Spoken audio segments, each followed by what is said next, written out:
the theme today is called white supremacism, and interestingly enough, I was just browsing for the Huffington Post just now, the daily blog, and it reports that a school in England, as a part of comic relief, had to pretend slave auction in order to raise money for charity. So can you imagine in 2020 or 2019, a school, I think it was a primary school, as a part of their liberal attempts to raise money for charity and for famine in Ethiopia, the way they did it was to have a mock slave auction with the children participating, and they raised £80 towards relieving famine in Ethiopia. And I think that kind of captures what we mean by white supremacism, the idea of having a slave auction to raise money for Africans, I think is ironic. It captures a lot of what we call white supremacism. And I don't know if you had a chance to look at the iPlayer documentary about the Windrush scandal and the secret documents which have been unearthed of late. And what it shows is quite clearly white supremacism, insofar as the 1948 Nationality Act, which actually gave citizenship and the right to live in Britain to all Commonwealth citizens, was only intended, but badly worded, it was only intended to cover the white Commonwealth countries, Australia, New Zealand, and Canada. It was an error to include other parts of the Commonwealth. But it didn't. It's rather loose language used in the text, and contrary to myths about Windrush, the people on Windrush didn't come here as an invitation. They came here by mistake.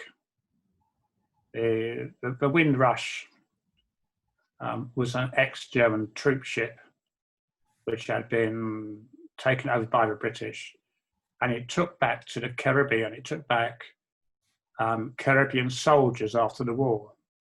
So it's a troop ship. But the enterprising captain of Windrush advertised cheap passages back to England as a way to fill the boat on its return, a bit like a reverse transatlantic slave trade, really. And so 700 men signed up to take the journey across to England, and they weren't expected. In fact, they become a problem, and the rest is of course history. So even the official version of Windrush is not quite true. They were never intended to come here at all. The Nationality Act 1948 was intended to just refer to whites only, but the way it was drafted in legislation, it had these loopholes. It referred to all Commonwealth citizens, and on that basis, you could come to Britain no matter if you're white or black. But it was an error by the drafters, and the politicians, the establishment, then spent the next 20 years trying to sort it out. So there are two examples of white supremacy in action. Now, I just want to So a bit about what I've given you to read, and from a Marxist point of view, so if you've got a Marxist orientation, which is very, very interesting, from a Marxist point of view, the big debate is which comes first, racism or capitalism, which is cause and which is effect. And the orthodox standard Marxist viewpoint is that racism, meaning by that imperialism, colonialism, and so on, is a tool as a part of capitalism's quest for profit. So it's a kind of a consequence of a capitalist mode of production. So that's the basic Marxist position. There are many much more refined and subtle and nuanced Marxist interpretations, but that's the essential one. That racism is a consequence of, result of capitalism in action, and this has become highly contested, and as an interpretation of history, and many important writers have chosen to take a different approach. And I mentioned in my little submission, I mentioned somebody called Charles W. Mills, who is, I think he's still alive, who is a professor, a black Jamaican professor of political philosophy and race studies, with many important books and articles to his name. So a very important person in analysing white supremacy, white supremacism. What Mills argues is that if you want to understand racism and its consequences, then a better starting point for this is to look at the concept of white supremacism. And he criticises the two standard approaches in the following ways. There's a kind of a liberal approach to racism, which takes for liberal claims like human rights, meritocracy, and so on, that kind of classic liberal frame mindset. And then you can criticize liberalism in terms of what it actually does in practice. So that's kind of a deficiency model. Liberalism is not what it claims to be. So then it becomes an issue about exploring the limitations of liberalism in practice. So it's a kind of a disconnection between liberal theory, which is in construct colourblind, and liberal practice, which is not. So, and that's one approach, and it's very common in the discussions about racism. It gives rise to things like discussing structural racism and institutional racism and that sort of thing. It has a strong connection to equal opportunities and a level playing field and all those kind of things. It's very much a liberal critique. And Mills criticises this approach for a very simple reason, is that liberalism in its classical form was never intended to include non-white people. And that's the starting point. It's what he calls the covert racial contract. So he looks at classical liberal political theorists and philosophers, people like Mills and Kant and other such people, and he argues that they're actually talking about a white person. That's what they have in mind.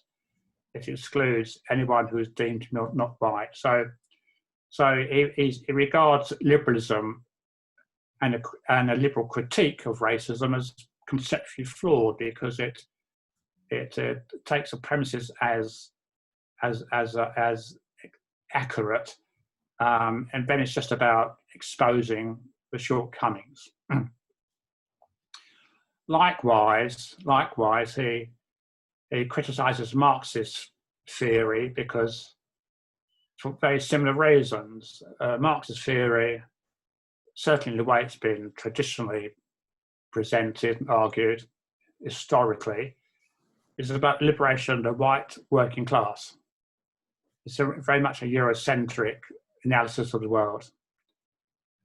And if you actually read all through Marx and Engels' correspondence, all their articles, their publications, not just Capital, but all the other publications, and especially their private correspondence, you can see that both Marx and Engels were very much caught in a white supremacist viewpoint. They had some unpleasant things to say, rather casually, about people who were not Europeans. So Marx and Engels took it for granted that the European nations, in particular England and France and Germany, its peoples were superior to the rest of the world, and that's why the white working class are the vanguard of socialism. So both Engels and Marx, it's peppered throughout all their correspondence and documentations and their publications, have a very, we would call today, racist viewpoint, which for them, of course, was quite normal for the time. I mean, Engels has some horrible things to say about the Irish, and about the partly white people, the Slavs and the Eastern Europeans. They come from a kind of a racist mindset. So that's why Mills is very critical of these kind of standard accounts of racism. And he's put forward, and he's not the only person, but I picked upon him, the other famous writers like Dubois, a very powerful black activist who wrote about these things, and of course Fanon as well. There are many others, but I've chosen to highlight Mills's analysis to get this discussion going. And in my little paper I presented, cobbled together very quickly, I tried to show that the essence of white supremacism, which in a sense, Mills argues, preempts capitalism, in fact, drove capitalism and not vice versa. It talks about the notion of personhood, and to be a full person, to be a complete person means you've got to be white, and anybody less than white is less of a person. So there's this notion of a fractional person, depending on what fraction you contain, you are more or less a full person. So this notion of white supremacism is contained in this discussion about the body. So, as I pointed out in my little article, this is a somatic understanding of the world. The world is made up of bodies, and these bodies have racial features, in particular colour of skin, and on that basis a hierarchy is developed, which has evolved over time. It's become very sophisticated over a couple of centuries, and you can see this in play all over the place. It's very subtle. If you want a very recent example, think of Zionism and Palestine. Zionism is not so much a Jewish enterprise. It's actually a white supremacist enterprise, because the Zionists who promulgated the formation of Israel came from a racist perspective, and in order to find allies in creating an Israel, they unashamedly spoke about the need to colonize these indigenous peoples for their own good. It is very clearly documented in Zionist publications in the 1900s, 1920s, how Zionism promoted the taking of Israel under Zionist premises, and they sought allies from the West by talking about they were good Europeans who could civilize indigenous people.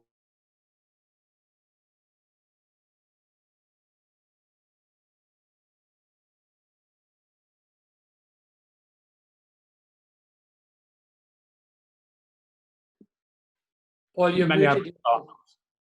Can you hear me? Can you hear me? Yeah, I can hear you. Okay, right. So I think I'll stop there, because my jaw is aching, and I hope that's enough.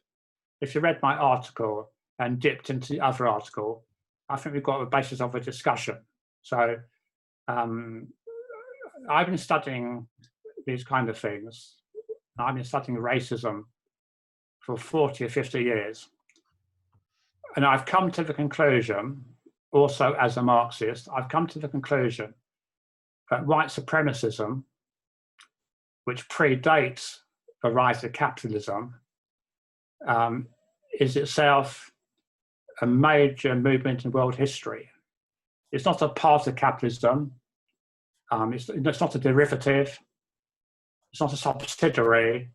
I maintain that white supremacism is at the very least an understanding of the world which goes alongside capitalism. You've got to have the two put together, but it stands alone. So I posed a number of interesting thought experiments. What would happen if tomorrow capitalism was abolished? Would that be the end of racism? Yes or no? So I suspect not.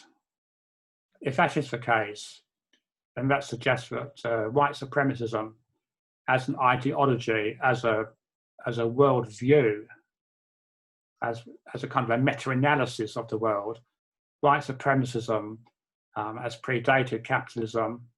It certainly supported capitalism, is used by capitalism to maximize profits and expand. But I suggest, and let's have this point to discuss, I suggest it stands alone from capitalism. It's a movement in history in its own right. And that's a very important distinction to make. So I'll stop there, and happy to answer questions or have discussion about some of the points I've raised.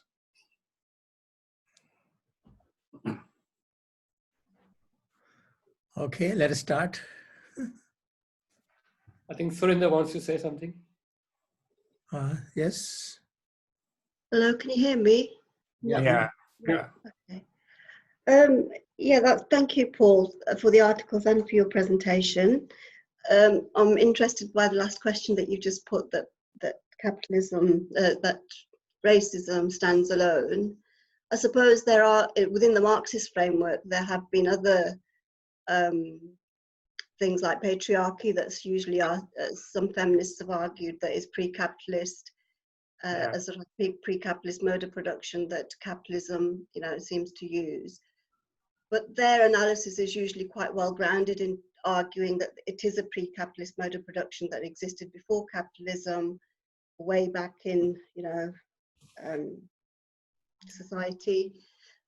I don't know whether you could argue the same thing about racism, because you say that, you know, if capitalism was dismantled tomorrow, would racism still exist?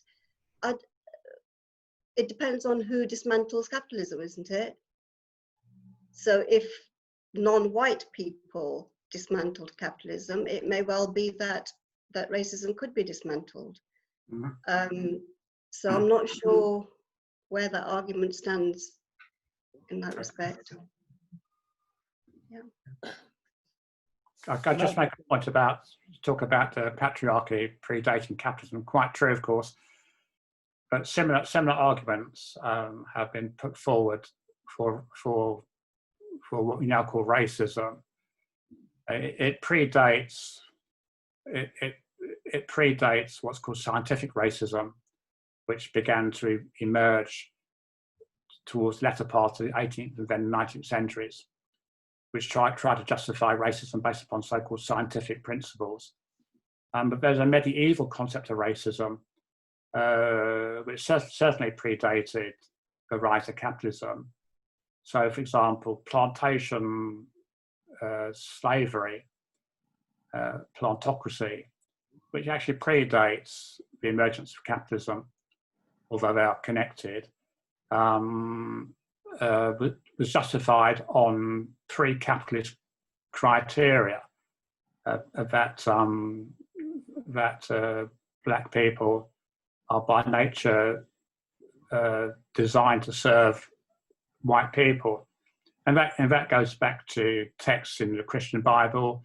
If you analyze the Torah, you look at the Christian Bible, you look at Islamic writings, you will find that although this is contested by different scholars, you will find that over 1,000 years, in what's called the European medieval period, you'll find that there's a growing sense of race based upon skin color, which enabled people to behave in certain ways. And certainly the creation of plantations in the Americas was very much based upon the principle that, accordance with various theologies, it was black people were there to serve Europeans, and that predates capitalism. No, plantations don't predate capitalism, do they? They're a part of the capitalist. Well, it's a very early. Plantations are a very early form of capitalism. If you want to, it depends. It depends. If by capitalism we mean large-scale industrial practices, there are obviously connections. But what I'm saying is that the justification for plantation, for exploitation, and justification for enslaving people came from a pre-capitalist way of thinking, which is medieval. Capitalism got its own way of thinking later on through so-called scientific racism, but the actual mentality to justify, I mean, I don't know if people are aware of the so-called curse of Ham, which is in Genesis 9 in the Christian Bible and in the Torah. The curse of Ham came about. Ham was one of the sons of Noah, and it's a bizarre story. He saw his naked father asleep, and for whatever reasons, he was cursed by his father for that, and he and his issue were cursed to be forevermore slaves or servants to all others. And the three brothers, the three sons of Noah, Ham was one, and he was sent to, in this strange biblical myth, he was sent to populate Africa, hence Ham and blackness and servitude. and the two other brothers were sent to populate what they called Asia and Europe. So even in a text as old as Genesis, going back 1,000 years before Christ and before Islam, the discourse was looking at servitude in terms of skin color. So there's nothing new about racism. It predates pure-blooded capitalism. There's no doubt that racism was a tool which brutally exploited empire and occupation, colonization. But it's a debate to be had. So, you know, what are other people's views about it? You know. Can I say something, Thomas? Yeah. Yes. Yeah. I mean, I thought my understanding of racism is that there's no such thing as race, and racism itself is a social construct, and the social constructs come out of the modes of production that exist at the time. So racism doesn't have to be like patriarchy. It doesn't have to be part of capitalism, but it is part of the social construct we have got within capitalism at the moment, and so is racism.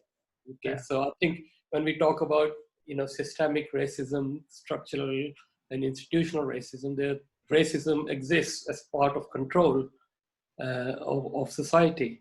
And I think if we dismantle capitalism, we will be dismantling those structures of oppression.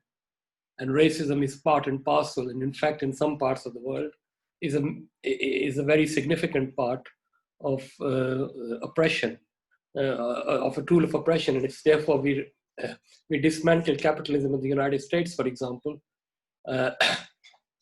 Racism, by its very nature, would also have to be dismantled, because the prisons would have to be dismantled. The police service that is actually institutionally racist, that will be dismantled. So I mean, I think that's how I see racism. Racism is part and parcel of the capitalist system of control and exploitation. And I think it may have predated capitalism, but it actually formed as slavery. It was the basis of primitive accumulation of capital. And I think colonialism and imperialism come into that part as well.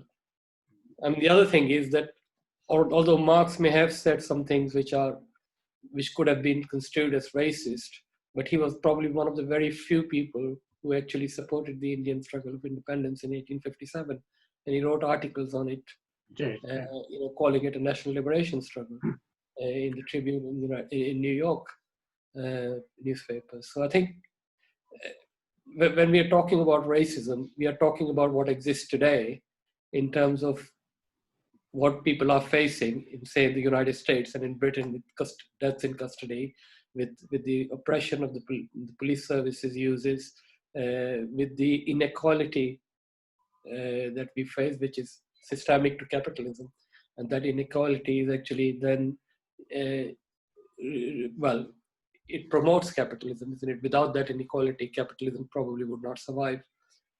So I think, when we start dismantling capitalism, part and parcel of the dismantlement would also be racism, unless we don't dismantle capitalism, but all we do is we redistribute and, say, if fascism comes into being, it may actually give some crumbs to some white working class people, and then think, well, that will solve the political problems they face. But if you have to actually dismantle capitalism, then you will be dismantling racism as well, because what you will be dismantling is the tools of oppression.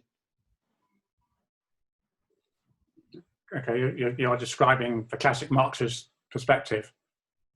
Yeah. That doesn't make it right or wrong, but No. I mean, you're just encapsulating what I said briefly. Yeah. Can I ask one down? When the white people went to Western Africa, they found Western Africa. Yeah. They actually found there were these prominent blacks there. They were having black slaves. Yes, I know, yeah. So they just did not start slavery there. They just bribed that leader or the king or whatever and took some slaves from them. Yeah. And in the later stages, that was not enough. So they started catching the people. So even among the blacks, they considered some people lower. Some type of black racism existed there. I was wondering, how would you relate with that? This Tom is the difference. So they're quite right to point out. They're quite right to point out that British slavers didn't invent slavery in Africa. They found it there already. Yeah. Slavery was endemic to most African nations and kingdoms and so on and so forth. And slavery was a part of a way of life. In addition to that, there's already a thriving Arab slave trade.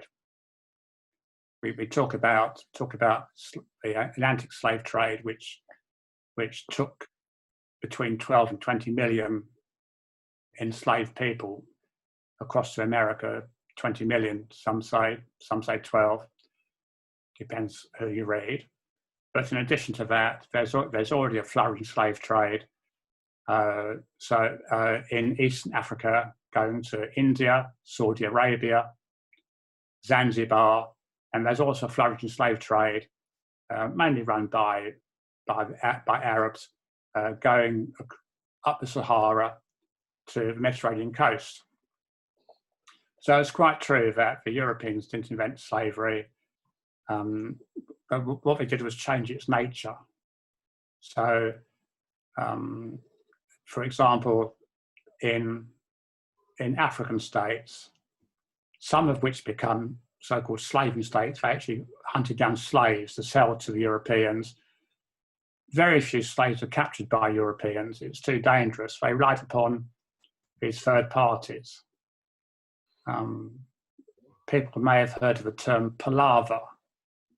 A palaver is a Portuguese word, and it referred to the animated discussion and negotiations held between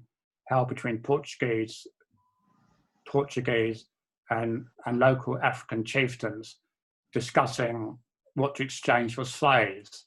It was a bartering process, and hence we have the word palaver to discuss any animated discussion.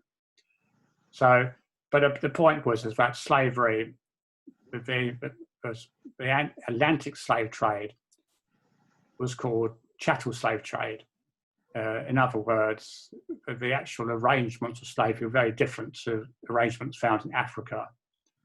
In indigenous African states, typically you were enslaved because you were captured in warfare, or you had committed a crime, or you put yourself into slavery to pay off a debt. And generally speaking, you were a slave for life, or you're given a chance to get your freedom, but your offspring were not slaves. So it's a very different kind of setup. So there was slavery in Africa. The Europeans latched onto this existing slave trade. But then it becomes a matter of supply and demand. As the demand increased, more and more Africans were enslaved through these slavery systems, which are not run by Europeans. They just purchased people on the coast. But people who were enslaved by Africans who were enslaved by Africans were not seen as inferior, as subhumans. They're just seen as captives by people who had to serve as slaves. They were not deemed to be inferior as a person. They just happened to be slaves. And that's a real difference, is that the European slave trade was based upon this white supremacist viewpoint, that they were, by grace of God, entitled to take such people as beasts of burden. It's a different types of slavery. Talk about slavery, talk about slavery within societies and slave societies. So you get slaves in a society, typically about 10 to 12%. And then you get slave societies where the majority of people are slaves, controlled by a small minority. So Europeans created slave societies. as in North America. That's difference to societies which had slaves. It's a big difference in terms of consequences. Yeah. So I see a finger there being pointed. Abu has raised A the hand. raised finger. Yeah. Abu, where is Abu? Hello. Yeah. I So think. After that, Kalpana. okay, so I read a bit about in ancient Greece. I mean, there were slaves, and in Roman times there were slaves. Yeah. But could you elaborate a bit on that? And also, does anybody know about this reparations thing? That's people talking about reparations. Yeah. Well, these are two separate questions, two separate issues. But very briefly, ever since the world began, there's been slavery, and the Roman Empire had slaves. People were enslaved because of conquest. So where the Roman armies went, they enslaved the losers, and they were put into slavery, but typically for domestic purposes. So a lot of slavery is for domestic purposes, where you just work in a household. Women do the housework. Also sexual slavery, and men were put to work in the household. There weren't large-scale plantations, so to speak, in ancient Greece or ancient Rome, and of course they enslaved people irrespective of colour. Romans enslaved people from all quarters of the world. They didn't care about the colour of the skin. If you're enslaved, you're enslaved. Likewise with the Greeks. In fact, the word slave comes, doesn't it, from Slav. The Slavic nations, what we now call Bulgaria, Romania, the Ukraine, that kind of area, were so much raided by slavers, like the Vikings, for example, that the word Slav becomes slave. They meant the same thing. So the Roman and Greek empires had massive slave populations, but it wasn't color coded. And in fact, both Greece and Rome, any slave could rise to become a very senior person.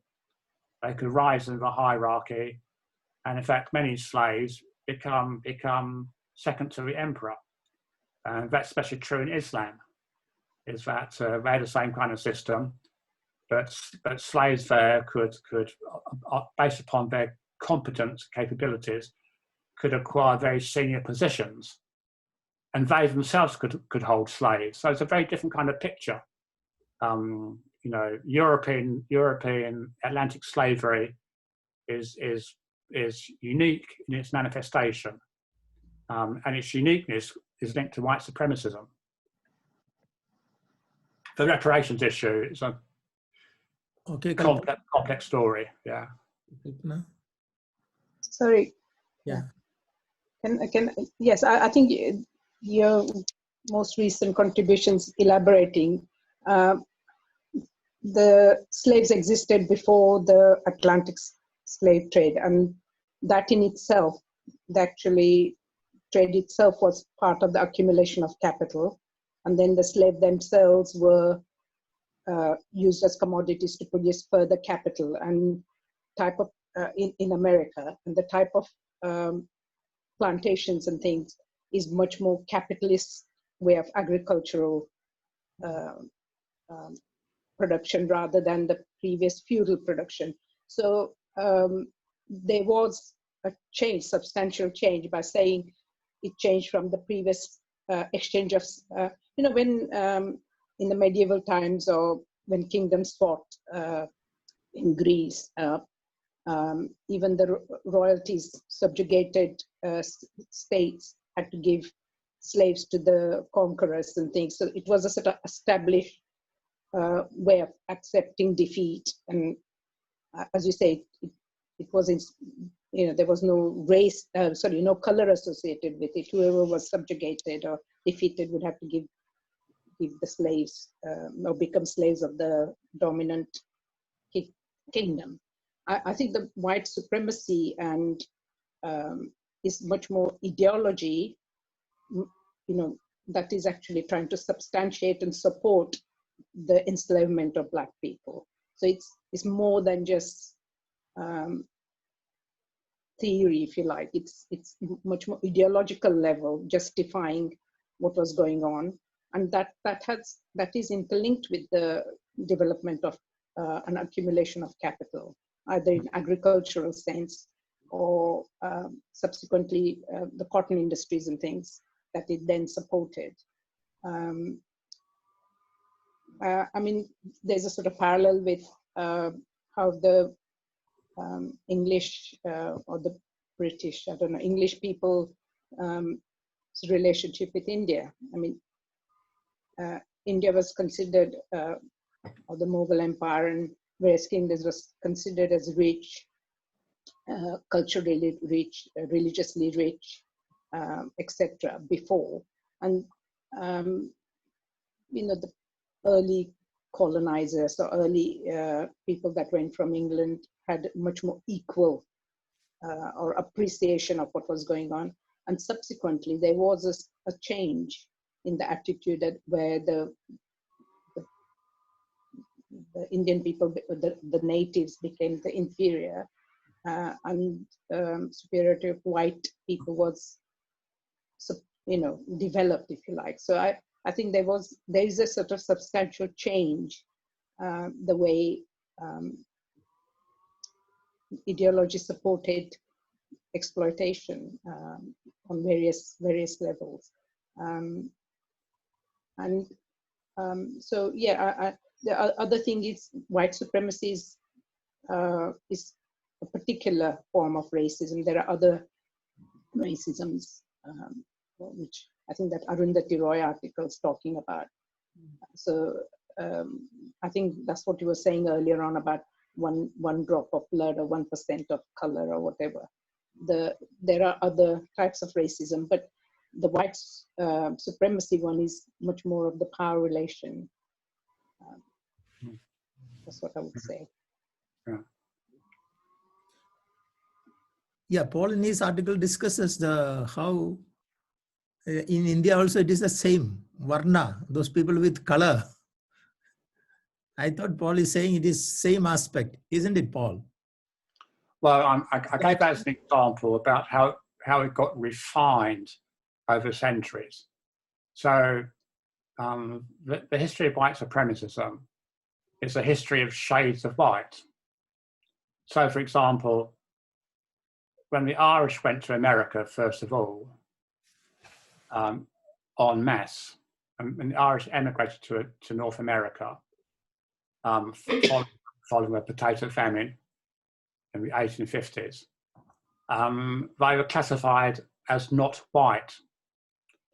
And they spent a long, long time fighting for official white status. And in Europe itself, and they got it eventually, and so did, for example, other people from Eastern Europe. But when they arrived in America, they're not deemed to be white, they're deemed to be less than white. And it took a long time for them to pressurize Congress and that sort of thing to be classified as white. So now this notion of whiteness is quite interesting, because within the notion of whiteness itself, you have some subgroups, and of course, which for Nazis and Hitler were the personifications. The Nazis and Hitlerites and the fascists were also Anglo-Saxons, people like Rose, for example, believe that, and people like Churchill believe that even within white Europe, there are shades of white. And there's a hierarchy, so that the Anglo-Saxons and the Nordic peoples, Germany, Scandinavia, were the whitest of all. And then you get to the next grade down, which were the Mediterranean whites, Italians, Spanish, and Portuguese. Then at the bottom of that little trilogy, you get the Slavic nations, Poland and Russia and and the Balkans, and that kind of area. So this notion of shades of white is, and of course, that's why the Irish were treated. So some people talk about the Irish as the blacks of Europe. I find that a bit of a misleading term because they weren't seen to be black, but they were seen to be less than pure white. And the history of fascism and the history of imperialism within Europe is about gradations of whiteness based upon your kind of ethnicity. So there's also a big debate about whiteness and white supremacism and ethnicity, so that the two, as it were, get squeezed together. And so you can look at white supremacism as very subtle degrees of what it is to be white, and you get different shades. And until you get to the very bottom of the hierarchy, and that is a person of African or Caribbean origin. What people who are called blacks, it's interesting, isn't it? In fact, blacks sometimes gets a big B. Blacks have no home. They are homeless. They're just called blacks. Whereas people from India or Pakistan are given a location, they're called South Asians, or typically they're called Asians, but South Asians. So at the very bottom of the hierarchy, you don't even have a home. You're just called by the colour of your skin. So at the extreme end, you get this whiteness, Anglo-Saxon, Nordic area, and at the bottom, you get blackness, what Fanon called, the black man is not a man. All that people see is black. And when that guy was murdered a couple of weeks ago, that officer just saw his blackness. He didn't see a person there. He saw blackness. So this is why and there are related concepts to white supremacism. There's white privilege, which looks at everyday entitlements white people enjoy without realizing it, and non-whites don't enjoy. There's something called white psychosis. White psychosis is to deny the impact of their whiteness, personally and also historically. Look at the kerfuffle about these statues. I mean, not knowing this guy was a slave trader. Look at the kerfuffle about Winston Churchill's statue, one of the biggest racists ever. Would Churchill have allowed 4 million people to die in Bengal had they been white? Of course not. They were allowed to die because they were not white people. When King Leopold ravished the Congo in the turn of the century and ended up killing millions and millions of people through starvation, torture, and brutality, would he have done that had they been white people? Of course not. But the only criteria is the colour of the skin. If there were white kids working in sweat factories in a country along the supply chain, working 10-hour shifts in terrible conditions, if they are white kids aged 10, 11 and 12, would that be permitted? Of course not. It is permitted because they don't have a white skin. So, But I mean, in response to that, I would say that black with a capital Black B is again a political concept. It's not skin color. It's the black ideology and the black power. Whereas the answer to not having a home, that's why the Pan-Africanism ideology or ideas have developed in order to give home and land to people. And about whether the children and things would be, I mean, in England, chimney sweeps and things were, they were white at the time. So it's when the capitalism developed and it became imperialism and exploited the colonies and could actually buy off, if you like, or develop internally some kind of thing. That's when the child labor got became illegal. So I think it's, I mean, from what you're saying is right, but I think it's a bit more than just simple yes and no and black and white, I think. I think also you got to look at it is that the black slaves were denied, their homes were taken away. So they Yes. actually literally did not have a home.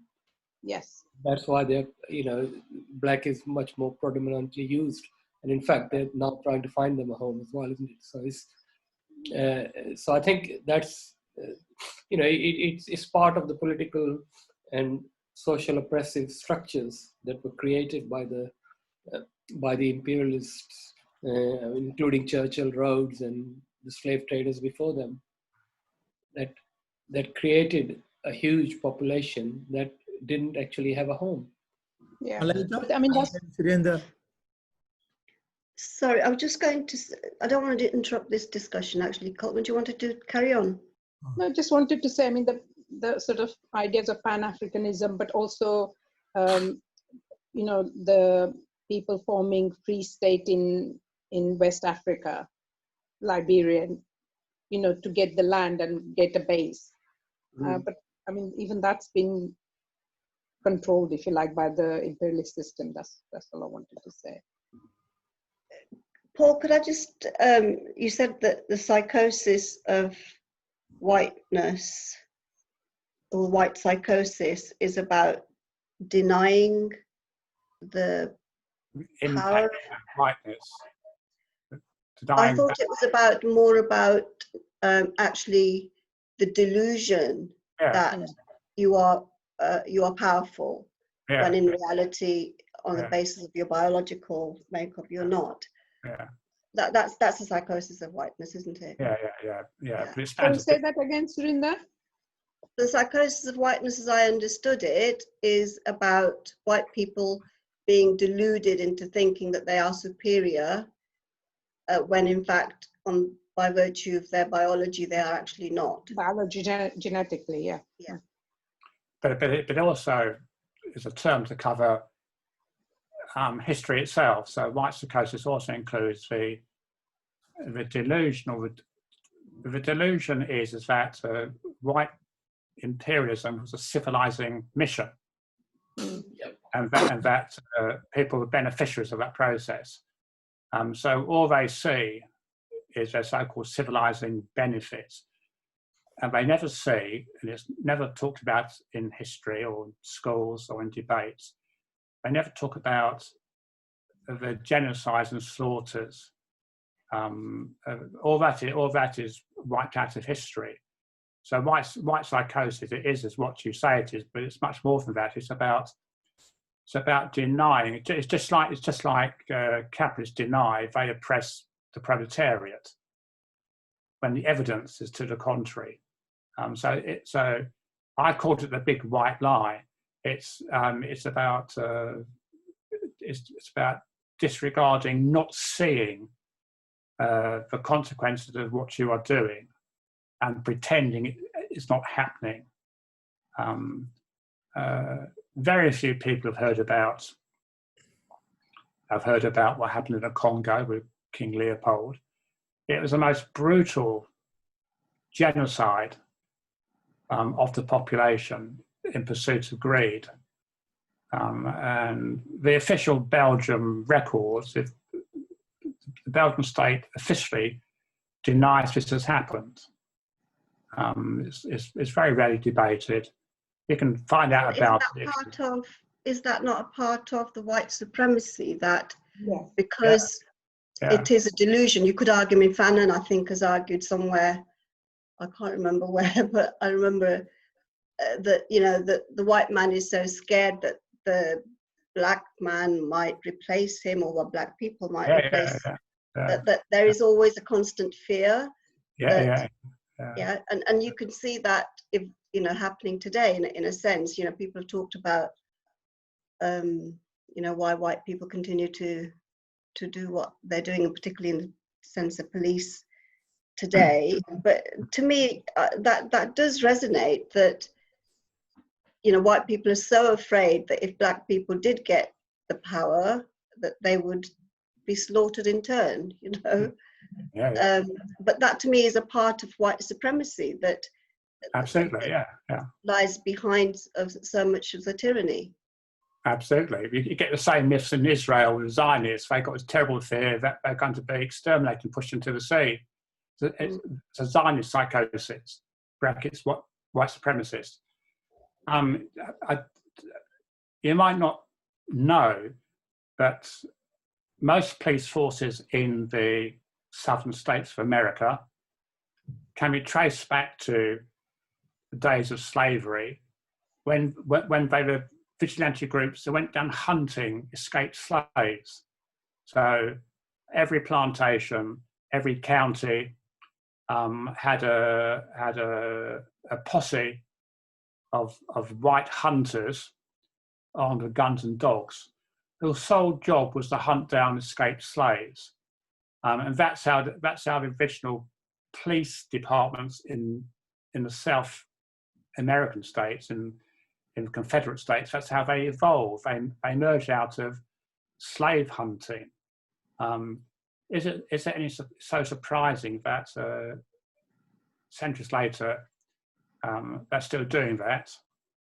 So, and this is about white supremacism. It's not about capitalism. It's white supremacism. So there's nothing capitalist about killing that guy last week. No, but No. It was judicial.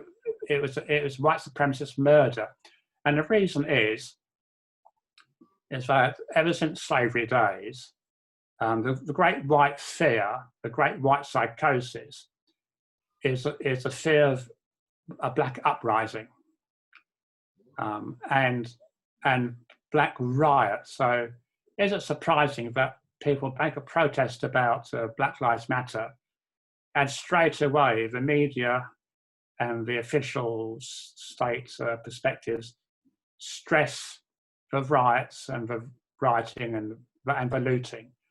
They deliberately provoke white fear, but you see, I think that you know, when you're sort of saying that it is just white supremacy, has got nothing to do with capitalism, I fear never said that. I said it stands alone as its own conceptual reference point.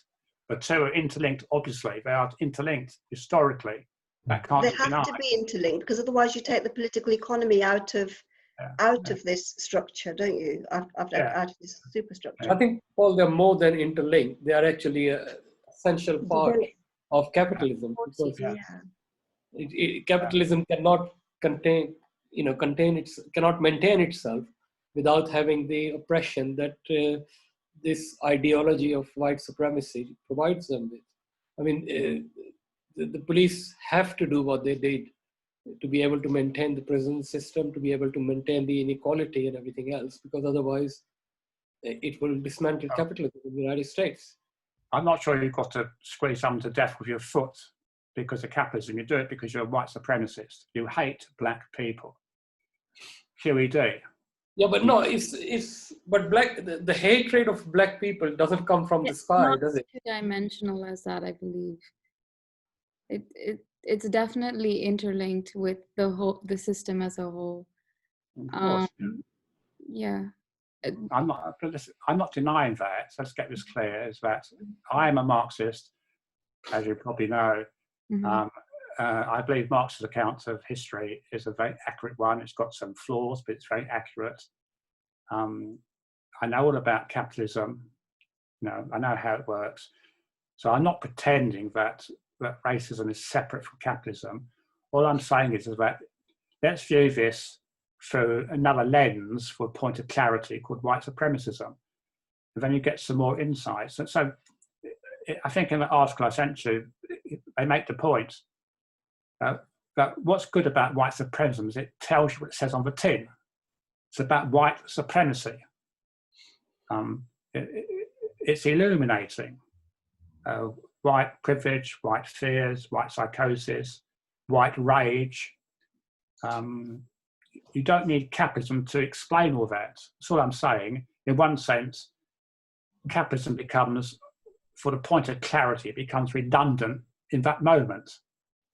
Yeah. But ideas don't come out of nowhere. I mean, ideas are developed in a given situation because of conditions. And why is there white rage or whatever? And why is there white fear? Because of what's happened or what they have done. By sort of taking, if you like, extreme example of white supremacy, or like the Ku Klux Klan, we tend to deny that there's, I mean, in that article is talking about the whole structures that are just, references the white power, if you like, is the reference point. I think what the other thing that's happening with, if we're talking about critical race theory and things at the moment, is that we've got reverted back to that sort of racism awareness training, that if you educate the white man to be nicer and to be aware of his or her power, then that awareness itself will alleviate the problem, which neglects the power base and the structures of power. So I think there is a danger that critical race theory, if I understand it correctly from what you sent, that it might start to do that again. Yeah. I mean, for example, you see what happened in the United States with the death of this person, the police officer who killed him was actually charged with similar things 18 times in 20-year career.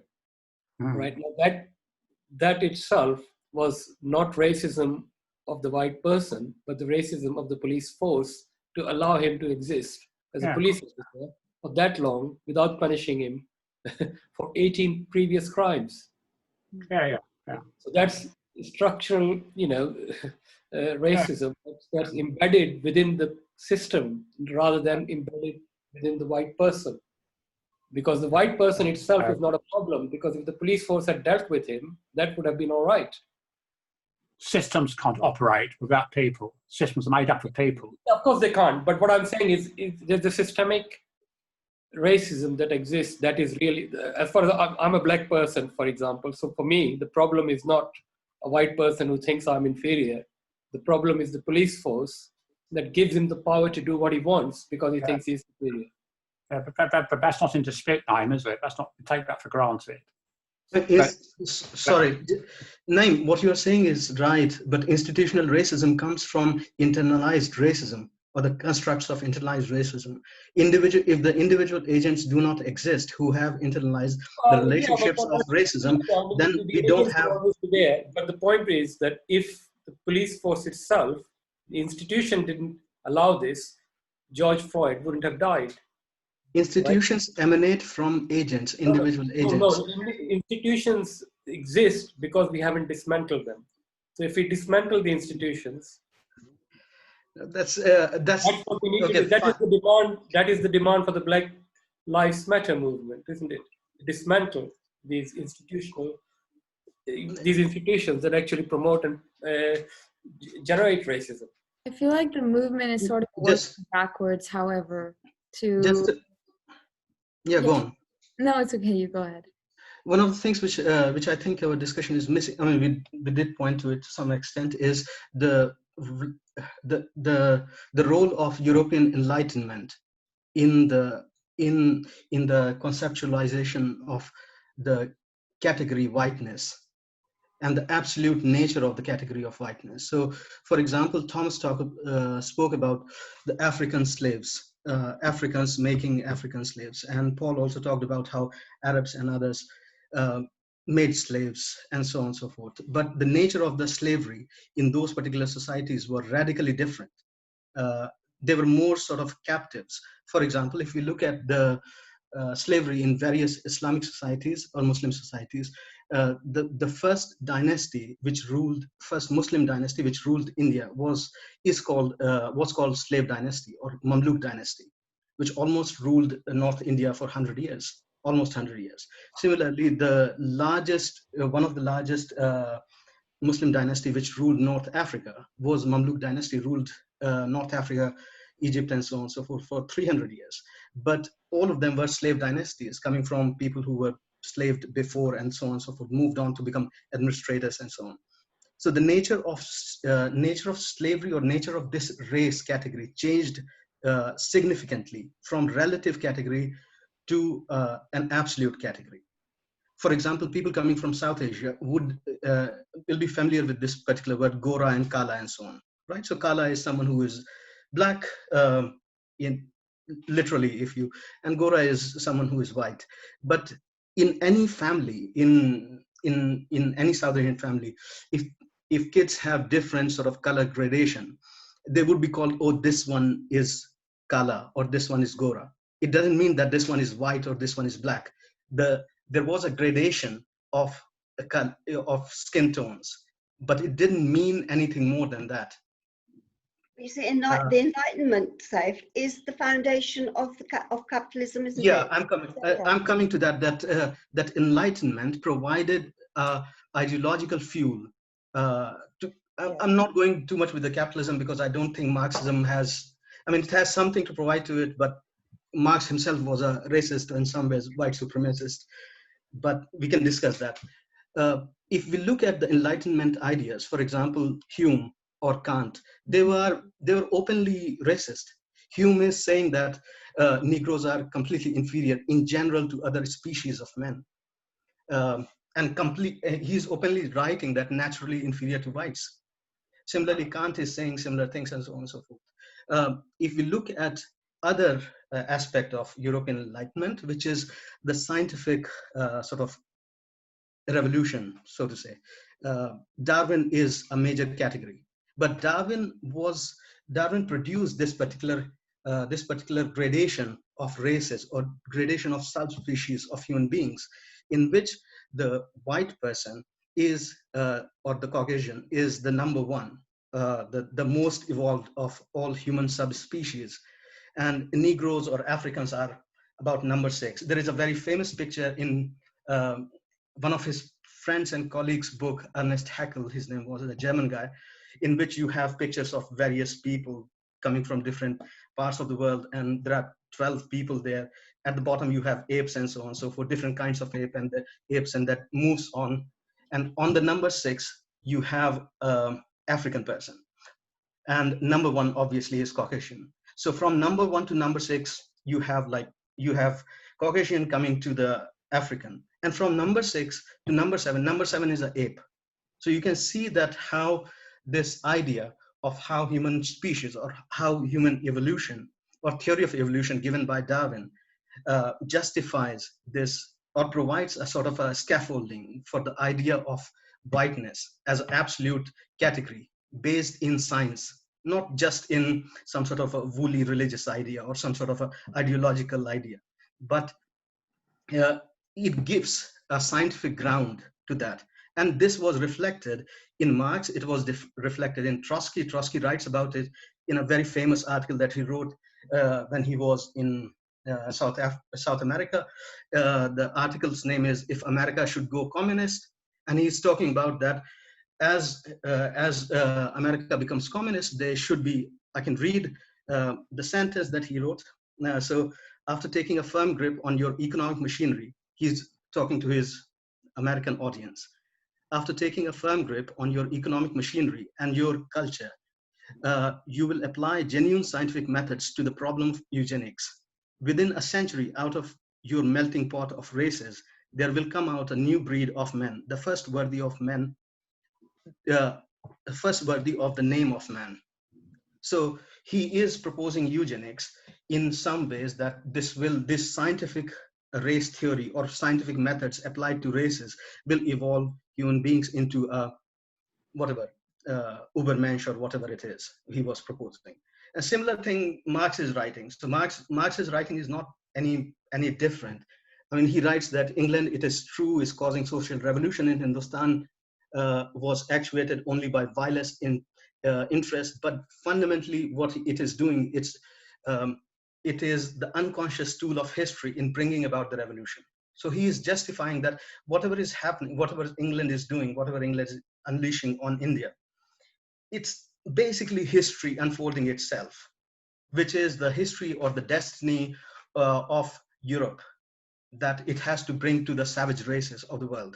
So you have, not only you have the philosophers, the Enlightenment philosophers who are providing the philosophical ideas to justify the category of whiteness as an absolute category of superiority over blacks. But then you also have Darwin and other scientists and the progressives, that is Marx and Trotsky and so on and so forth, who are justifying this particular thing. So white supremacism is not only a right-wing issue, but you have European Eurocentric view. Yeah. European left, which It's is a very much Eurocentric view of the world. fundamentally mired in this particular category, and that needs to be tackled. That needs to be tackled. That's, We have Yeah, a but name for that called white supremacism. Yeah.